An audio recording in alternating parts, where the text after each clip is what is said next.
My name's Matt Webb. As David says, I'm the Global CTO, Chief Technology Officer for a 2,500 man digital agency.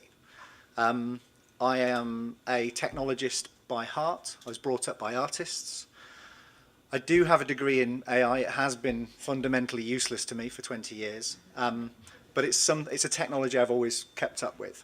And one of the reasons why I was asked to come and speak today was to just tell you a little bit about why it's relevant now and some of the work that we're doing with our clients, really around the themes and the way that we're getting our clients to understand how important it is to capture the essence of AI and understand how it can be made relevant for some of the larger institutions that we work with.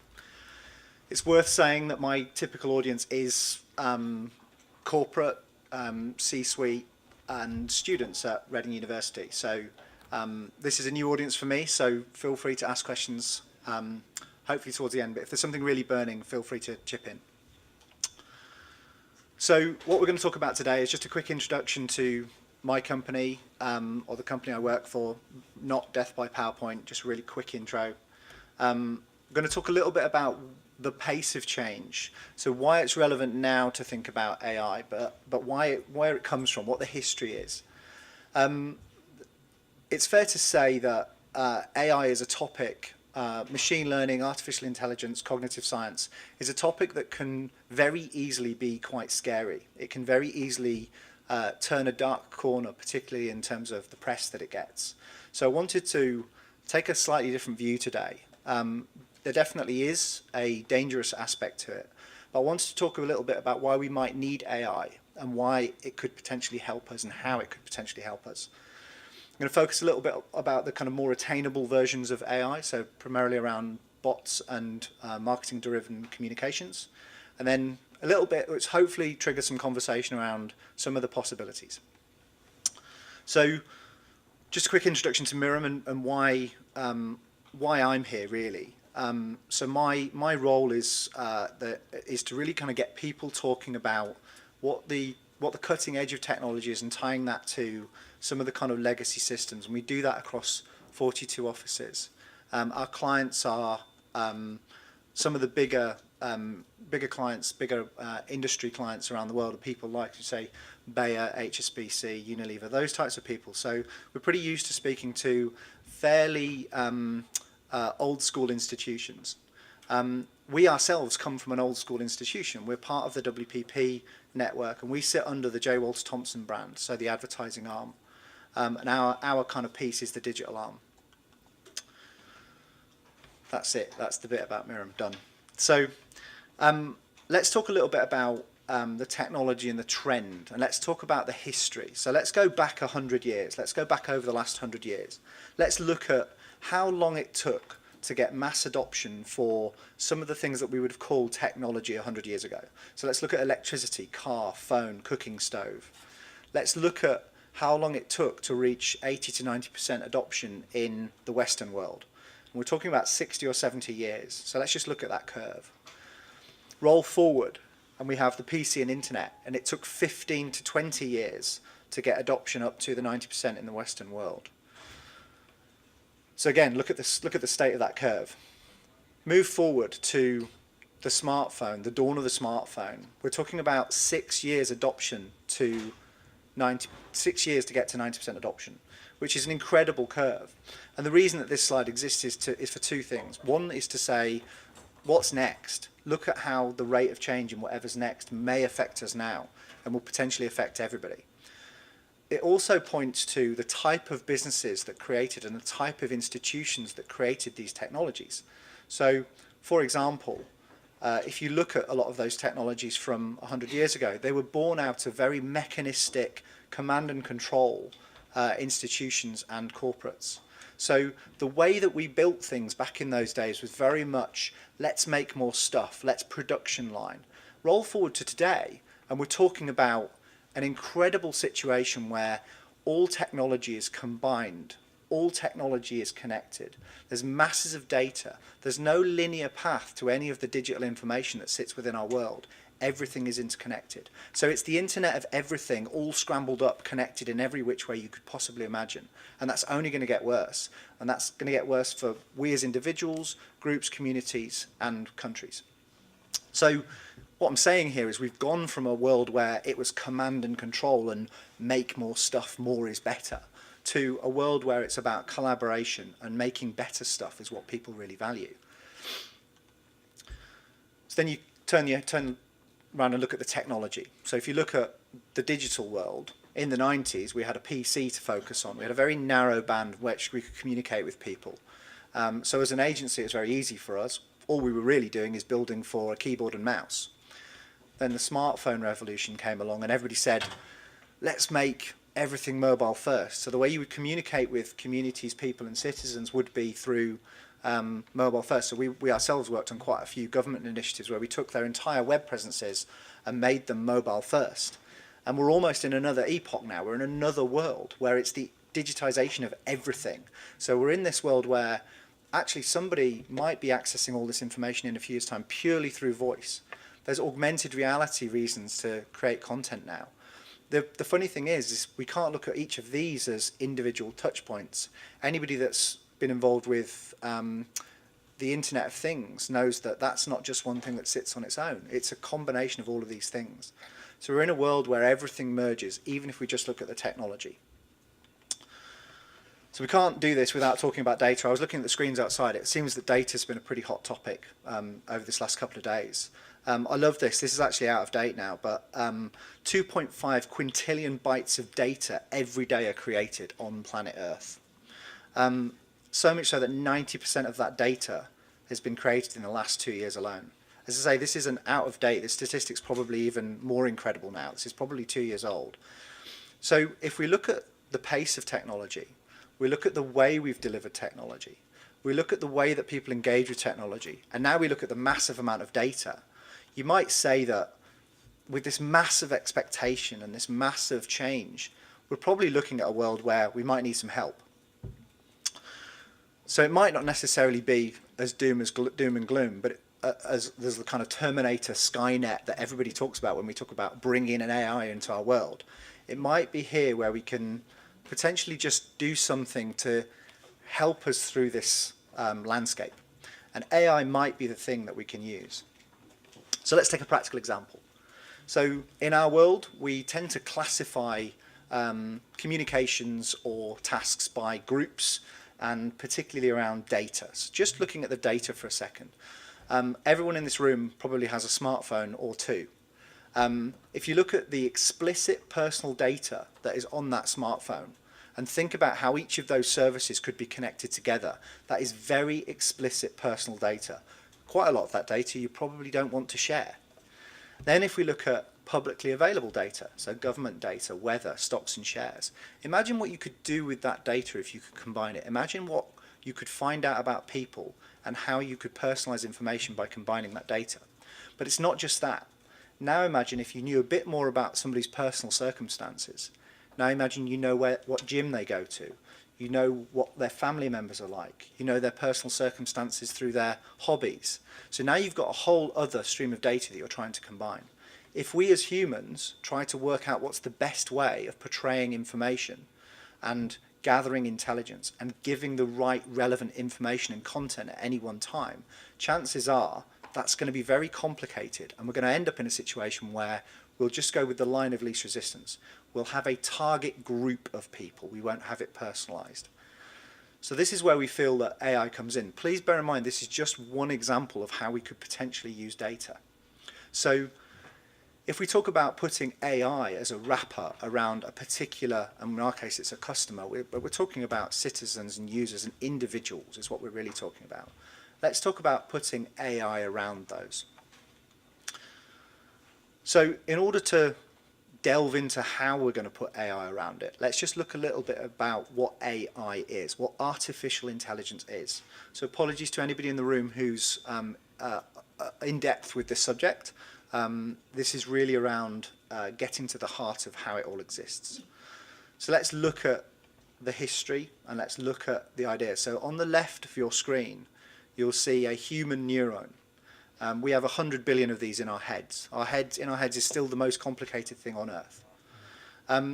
The idea here is that as we learn and make memories and repeat, we create stronger connections between these neurons. That creates pathways which create memories, which create skills, and our brains evolve over time by taking data in, strengthening the connections between these neurons, and creating stronger pathways. So when we look at artificial intelligence, and trust me, I was doing this on very old rubbish computers 20 years ago, we were talking about building out a representation of a neuron and copying and pasting it as many times as we could, or as many times as our computers would be allow us to do. And we were trying to write programs where we would take inputs and we'd create weightings and strengths with those inputs so that we could do our best to map the human brain. Nowadays, we have the compute power, we have the data, we have the processing capability to be able to do this, which is why the last few years you've seen this massive advance in artificial intelligence. But at the heart of it is this idea that we take a set of neurons, and this is a very basic example. You can imagine that this isn't even a mouse, this isn't even a butterfly. So we take a set of neurons, we create strengths and connections between those neurons. And what we're trying to do is map the way the human brain thinks. So there's an important distinction between what's a computer program and what is artificial intelligence. And that distinction is that with a computer program, you have very expected outputs. You program it to get a particular set of outputs. With artificial intelligence, you program it to take in data and give you an output that's not necessarily expected. It's something that it's a trend that you're looking for. It's a pattern that you're looking for. You're not entirely aware of what the output of a data set might be when you write the code. So just a slide on terminology. Don't worry, I'm not going to go through each of these because everybody would be asleep. So on the left-hand side of the chart is what, if anybody knows somebody called Mark Zuckerberg, he sits very much in this camp, this very kind of weak, narrow AI camp, where we take particular tasks that we do every day and we create software to allow those tasks to be completed.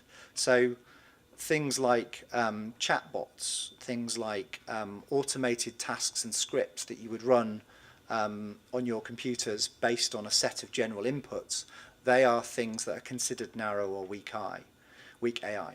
As you move up through the curve towards strong or general or deep AI, you move to a place where you've got voice-enabled chatbots who have access to deep amounts of data and can change and adapt the way they respond over time. So you've probably seen in the news, there's lots of voice-enabled services that learn your speech patterns. There's lots of image recognition at the moment that learns over time. So this is where we tend towards stronger AI. So it's not too important right now to have a very clear understanding of all of the points on this chart. What's important is if you go and you look at kind of options for AI that are available to you to complete a set of tasks, actually you would be picking something along this scale. So you'd be looking to see whether you needed something to fulfill a very particular task or you needed something a bit more general. Further towards the general or strong AI is things like image and pattern recognition, where we talk about situational awareness. So if you have a big enough and strong enough artificial intelligence, it can recognize images, it can pull data from a huge set of data on the internet, and it can understand certain factors about those images. For example, is it heavy traffic? Is this a dangerous area? Is this person more likely to commit a crime than somebody else, which is where it gets really scary. Just a point on terminology, just because it's something that people are still arguing about right now. Think of artificial intelligence as the thing that we started this presentation with, the overall encapsulating view of trying to replicate human behavior with technology. The pieces inside that sit very much around machine learning. So this is where we take a lot of data and more complicated artificial intelligence, and that's what we call machine learning. Deep learning is where, think of it like if you have a team of people, if you got them all to solve a task, you would consider those great problem solvers, and they would probably solve that problem. If you split them up into groups and you gave them a particular subset of those tasks and brought them back together, chances are they'd solve the problem quicker. So deep learning is really where we have several layers of artificial intelligence that all have a very particular task to fulfill. That means we can do things quicker, we can do things more like our human brain. It's a bit like trying to correlate a smell with a memory and with a motor skill. So I need to remember how to hit with a golf club, and I want to use the smell of the golf course to remember how to do that. There's actually several different things going on there, and you're solving a problem by calling on several different parts of your brain. This is the method we're trying to use when we talk about deep learning. Obviously, data underpins all of this. So I won't bore you too much with this, but a lot of people talk about training artificial intelligence. And whilst there are many different ways of doing this, and there's many different ways of describing this, it all comes down to the same thing. You have a particular set of data that you would like to create a model for so that you can understand something about that data. So that's something you would decide up front. You were looking for a particular trend, or you're looking to see, for example, image recognition, trying to find the dogs in certain pictures. So you take a subset of the data, you make sure it's nice and clean because machines don't like messy data, and you try and match it to a pre-existing, what we would call model or algorithm. It's really important to note that a lot of people have been investigating this for a long time. So if you're looking for a model to find dogs in a set of images, or traffic patterns in a city, or hospital bed availability, chances are somebody's already worked on a model, a predictive model for that. So you can use those models and you can apply them to your clean set of data, your subset of data, and you can keep tweaking that model based on what you want out of it. So once you get to a place that you're happy that that model is bringing data out, or bringing in an output that is expected, then you have what you would call a trained model. Then you flip it round, you take the rest of the data and you push that through, and that should give you fairly accurate outputs depending on how well you've trained your predictive model. So in a way, we're not really talking about anything different now from AI than we were 20, 25 years ago. It's just that the compute power is much, much greater. And the amount of things that we can run through this, it's not just about image recognition anymore. It's about many different tasks we can complete. So, one of the kind of bugbears in the industry is using AI as a verb. You can't just AI something. To the point where you can train AI models in lots of different ways. There's also lots of different services and technologies available that use AI to fulfill particular tasks. In fact, looking at this diagram, this is out of date as well.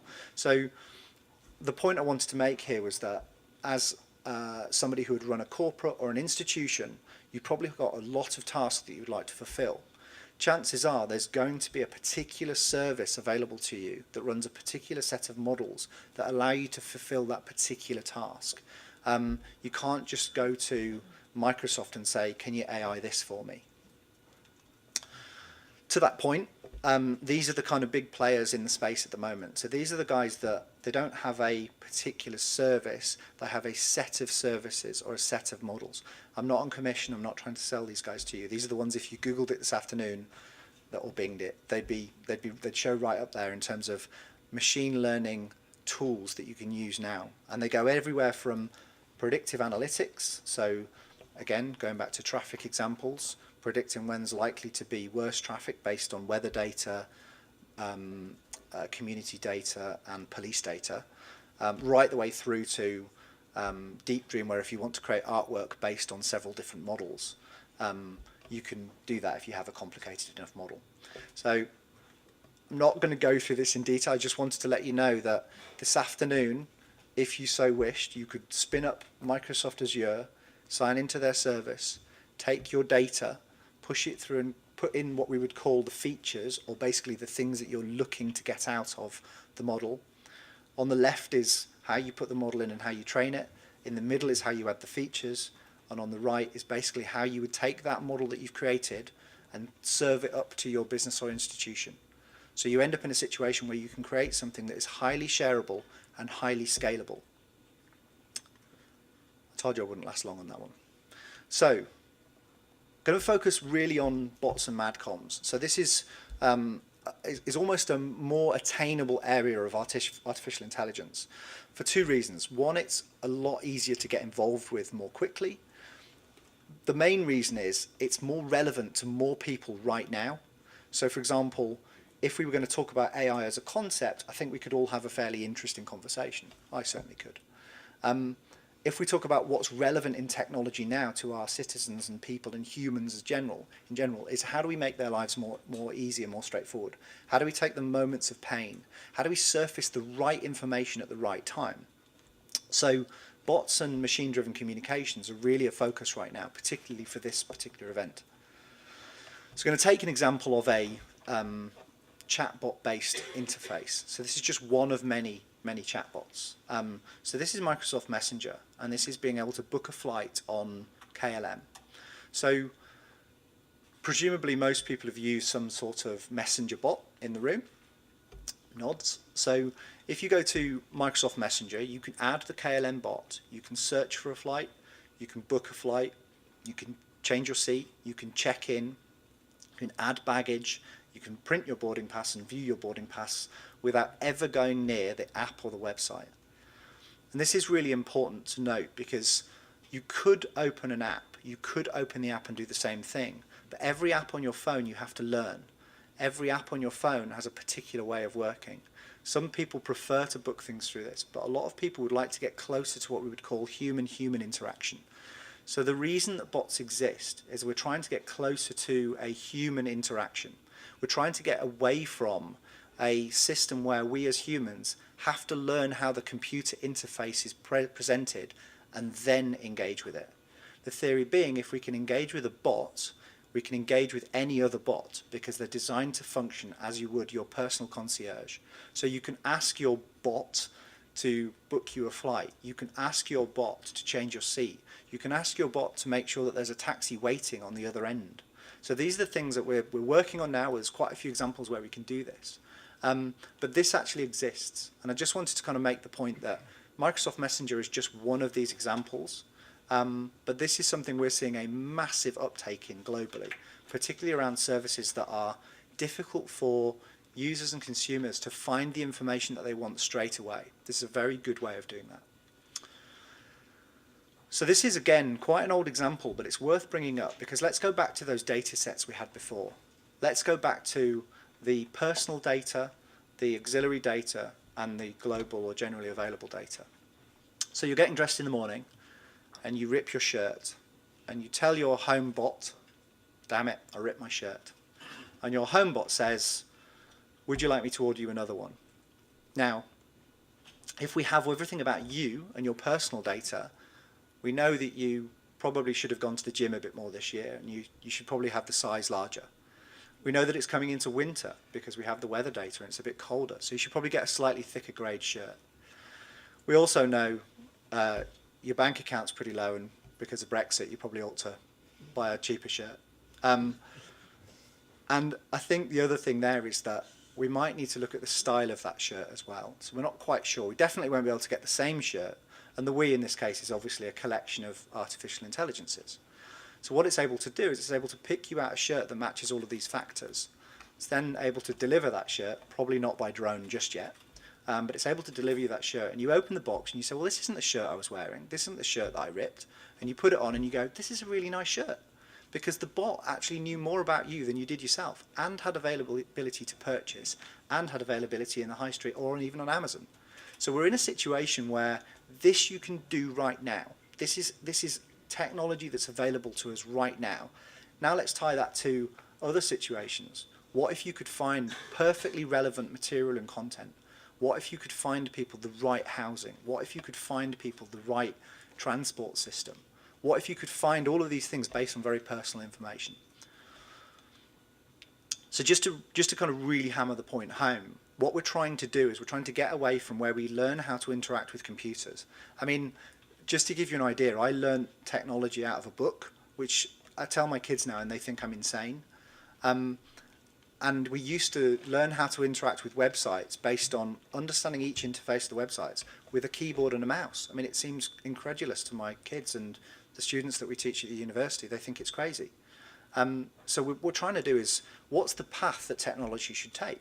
And the path technology should take is to bring us closer and closer to human-human interaction. So the bot scenario is really interesting to us because it's actually really attainable for a lot of corporates and institutions. And essentially, it's not magic. It just follows a decision tree. Now, in some cases, it's a guided set of rules that somebody would follow, and you can give people prompts so that they follow very particular rules. So you're taking a little bit of pain away from somebody. But it's a bit like your PA or your personal assistant saying to you, have you thought about this? Would you like to do that? So you can have a very guided response. And at the point that it becomes freeform for a particular set of instructions, so for example with voice technology, you might ask your voice technology something that is maybe not pre-programmed in. What it does behind the scenes is it grabs that information, it goes away to a service, and it understands the intent of what you're trying to ask. And it matches that intent back to the original decision tree. That's why you go through quite a few loops when you're building these things out to make sure you've covered all bases. So if you think about the way we would interact as a human, you're essentially doing the same thing. I just wanted to make the point that bots as a way of thinking about building technology to service our kind of customers, clients, users and citizens it's not voodoo. So one example of this where we're talking about bots being proactive. So we're still following the decision tree, we're still mining information behind the scenes, but instead of responding to a human, we're proactively surfacing content. So I don't know if anybody saw, but the Washington Post recently allowed a bot to start writing sports articles. So this is interesting for me because this is probably the first time that somebody's let loose on a bot in the public domain. Obviously the editor gets last say. But if you think about the path and the process that this bot is going through, they're essentially finding there's a particular format to sports commentary. I'm going to confess now I don't know much about sports, so stick with me. There's a particular format, so you know the history of the players, you know the intent of the players, you know the intent of the manager before the match, you know what happened in the match, and you know the particular effect of that match on the individuals and the team. So there's a particular format that you can write to. And if you have a way of describing that and a way of processing language, as bots tend to now, you're in a situation where you can write articles. Now, you can't really talk about this without the sort of negative side. So hang on, if a bot knows me, it knows what I look like when I'm sat on my computer at home, it knows how I would respond to questions, it knows how to write as me, it has access to a ton of information that it can go away and find proactively. You have to kind of get slightly concerned about a falseness to the way that we might interact with other people. So how do you really know? You know it's me now because I'm talking to you, but how do you really know it's me when you're talking to me over Twitter? How do you really know it's me when we're talking over email? And this is a grave concern. And this is something that is not going to be answered in the near future. This is something that's going to go on and on and on for a few years now. But it's important to note that this is a huge issue in terms of provenance of information, but trust with the information that you pass out. So just on the negative, fake news has been a hot topic. I've seen it, say, on the boards outside. Fake news is a real problem. It's actually a real human problem. It actually starts from humans causing the problem. In the middle here is a machine that found the source of some fake news. So we used artificial intelligence to stop humans producing fake news in this instance. So we found the provenance of a piece of information. This isn't something that, again, is going to go away. The suggestion is we accept that it takes humans to start AI. It takes humans to challenge and process and spin up artificial intelligence. And there are good humans and bad humans. I saw a speech a couple of weeks ago that said we shouldn't let bad people build robots. I think that's probably the heart of this. The other thing is when it gets experimental, when there's no good or bad reasons for doing something, it's just experimental. So on the right of your screen, I don't know if anybody saw, I think it was earlier this year or last year, Microsoft launched a bot on Twitter that was allowed to learn by its interactions with other humans. So within 24 hours, it was being highly racist and rude based on the interactions it had had with other human beings. So the child in me laughs about this, but then the kind of responsible adult in me gets slightly concerned that if we can do this and learn this behaviour, then we need to be quite conscious of how we track and stop this, even though it was a very kind of fair experiment. So the Hawkins view on this is that within the next 100 years, AI will overtake, so we really ought to make sure they're on our side. It's fair to say this is, again, a couple of years old, this statement, and I would suspect that if you asked Mr. Hawkins now whether he would reduce that number, I would suggest that he would reduce that number. So one of the things we ought to talk about is, if we talk about this onset of AI and this ability to behave and act like humans, one of the things we have to kind of cover off is the human compunction of how we treat robots, artificial intelligence, versus how we treat other humans. Now, we haven't got a great history as a species of treating anything different particularly well, so it's fair to say that anybody who's seen the robot dogs coming out of Boston Dynamics has probably seen them being kicked over. Anybody who's seen the Tay example knows that people were very rude to it very quickly, so it learned how to be rude back. And we have to think about how can we work as a team with artificial intelligence. If it's coming and we accept it's coming, how can we work better with it? So one of the things to go back to is an old Slavonic play from 1921, which is where the word robot comes from, robota, and actually is a very subservient word. So this is stuck with us. If we call something a robot, it's a slave, it's a servant. So this is something that we need to keep in mind when we talk about the onset of AI. And then we have to make a decision. If it gets intelligent and powerful enough, do we then still treat it as subservient? So again, I haven't got an answer for that. I've just got going to bake your noodle with it. One of the fears, and apologies to anybody who's in HR in the room, human resources or people skills, if you look at a profile of an employee, you would look at their ability to generalize and their particular skill that they have. These are the things that form a T-shape of an employee. So I'm part of a very large group, WPP, part of a large advertising network, JWT, and part of my own company, Mirum. Each of us have our own T-shaped modeling of employees. Compare that to what a robot can do. What can a bot do? They have access and can interpret vast amounts of data, and they have massive computational power. So there is a reason why people inherently are scared of the onset of AI. So I was trying to keep it positive. Now imagine the flip side. Say we get past the prejudice. Say we get past the place where we always treat a robot as subservient. We get to a place where if you have a robot on your team, it has a deep understanding of the context. It can go and do background investigation. It can understand and provide relevant insight and information at the time of your meeting or conversation or planning session, and it can help you achieve those project goals. It essentially becomes the best player on your team if you treat it like an equal.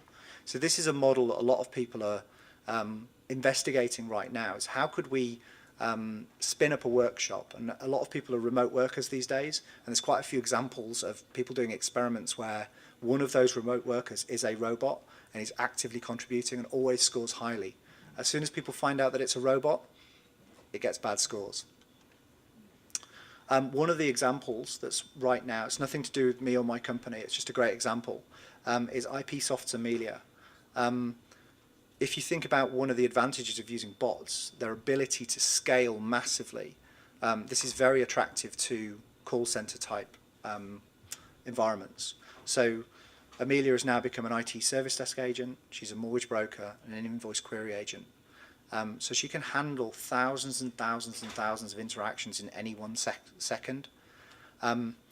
One thing that's important here is that she's handling 80% of the inbound. That's the goal, is to handle 80% of inbound traffic communications. And it's very clear to all of the people using her that she is a robot. There's no hidden agenda. What's interesting is the people who've used her gave her really good feedback, because they're getting the answers and information much quicker than they would if they spoke to a human. And at the point that the conversation is handed over to a human, we've got a great set of data. We've got a full manifest of that conversation needs given to the human that takes over.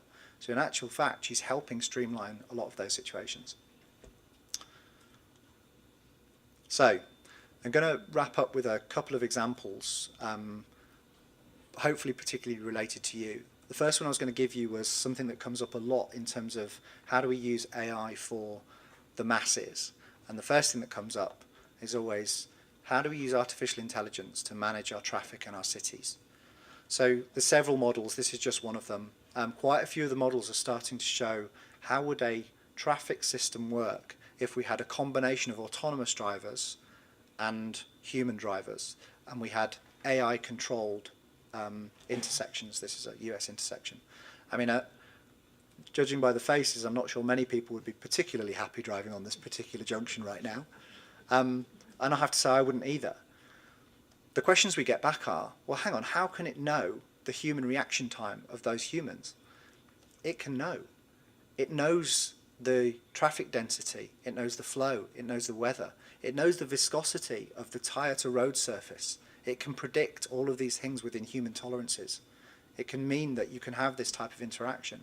There's a trust factor here, but we can do, if you imagine that we can access all of this information and have massive compute power of the moment, we can make decisions like this. We're not there yet, don't worry. The interesting one for me is when we have this conversation, again, particularly with people like Shell, they're interested in how we can combine a lot of these different factions around a smart city. So I live in Oxford in the UK. It's a fairly progressive city with regards to being a smart city. And one of the initiatives is to not tackle each of these kind of silos on its own. So try not to solve the housing problem for Oxford on its own. If you combine that with health and education data, we're in a situation where you can very easily gather intel, and you can very easily give outputs based on a wider group of information. It takes quite a lot of boundaries and internal barriers pushing down. But if you think about the wider set of goals and things you could achieve by combining this data, we as humans would find this very hard. A lot of it you could do with basic computing power, but quite a lot of it you would need a way of training some data with a set of outputs that you weren't quite sure of when you first started. So look at the amount of things that change in Europe. Look at the amount of things that have changed in Europe over the last 2 years. Policies, people, government, technology. All of these things have changed so rapidly, a data scientist would have a heart attack if he tried to model all of this. So with AI, what we're able to do with things like population prediction and hospital effectiveness and even transport, we can work out hospital beds much more quickly. We can work out transport systems for ambulances to get to the hospital. We can work out how many houses we need to build. These are all things that can happen if you combine this data and create the right models. So this is obviously fairly utopian from a kind of nerd like me, but you're able to do this if you start combining these silos. What you're not able to do is solve everything all at once, but you can start building a path. It's worth noting that on the energy side, there are quite a few companies working together now to try and pool their data. So we talk about groups and we talk about problem solving. Let's talk about something called hyper-personalization. So one of the things we're really good at in digital is grouping people into buckets of age group. We're great at grouping people into particular needs on Amazon, or we're great at grouping people into cultural backgrounds. We're not great at servicing particular individuals in a particular moment in time. So this is hyper-personalization. So imagine if I know everything about you, I know everything about the goals that we're trying to solve with all of the things that we were talking about with smart cities, but then we're able to give you perfectly tailored content based on exactly who you are, your personal situation, your history, and how you are on that particular day. So from a finance perspective, we're talking about things like insuring your car based on the street you're on, insuring your house based on the amount of rainfall. We're talking about surfacing content and information based on your political views at that time, or in the case of public sector information, accurate information. So instead of getting a leaflet through the door or an email that gives you a broad range of, I don't know, a political party or a broad range of what the local government is trying to do, it gives you access to all that information, but at the front of that is something that's highly tailored and highly personal to you. So the example we always give is, take two families, single mother on one hand living in a kind of very small house on a very low budget. On the other side of the spectrum, you've got a high net worth family of 4, and the two children in there are 16. They're coming up to the age where they're starting to get interested in politics.